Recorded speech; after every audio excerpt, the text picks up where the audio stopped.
Hi folks, we're back for a wrap-up video to conclude everything that happened in this daily event. Fortunately, we pulled it out in the last round and went 3-1, so we cashed out and we won 75% of our matches. So that bodes well for this deck.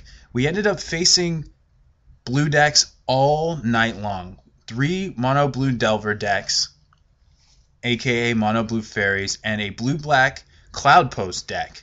So I think that first round we probably weren't favored there. The black removal doesn't care about the size of our creatures. Our 4/4 creatures really don't threaten a deck with unconditional black removal. So I think we weren't favored, but our first game was so explosive that I feel like we just ran over the opponent. And then game 2, both of us mulliganed.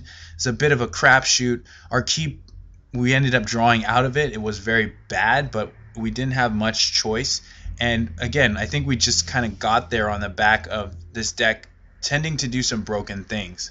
And then for the rest of the matches, we had some mixed results. Round 2 was definitely a low point. I was not enjoying this deck for that point in time. And I had a mental lapse for a bit, but I had to kind of recollect myself and just become very determined about winning the rest of the rounds. And I think, sorry about this. I think that this deck does have a pretty good mono blue fairies matchup. Most of the time, if you can go over the top of them with your creatures, as is the case in White Weenie, you're gonna be favored against them, I feel. We can go toe-to-toe with them in the red zone. We can also draw a lot. We can hold back threats and force them to counter things that need to be countered, but we still have even more relevant cards in hand to follow up with. So when you play like that, it tends to be pretty good. Our removal hits everything in their deck. Their removal doesn't hit everything in our deck. And their removal isn't as good because they're mostly playing bounce. So, Pyroblast, obviously very powerful, but we barely even saw Pyroblast in these games.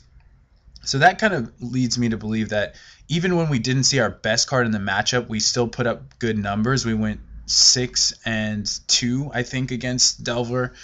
So I think that's a pretty good sign that it's a favorable matchup, at least initially from what I can tell.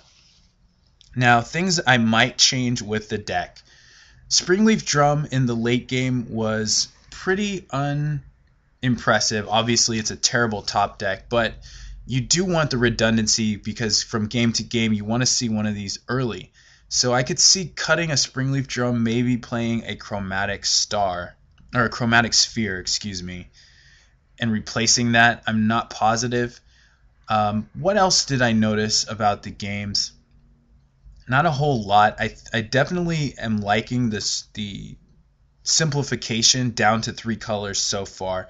We're probably going to need to work on our sideboard and also just come up with sideboarding guide for some of these matchups. But the fact of the matter is I haven't played these matchups yet. I'm very new to this deck, and I want to explore it a little more. Hopefully it's been enjoyable for you to watch.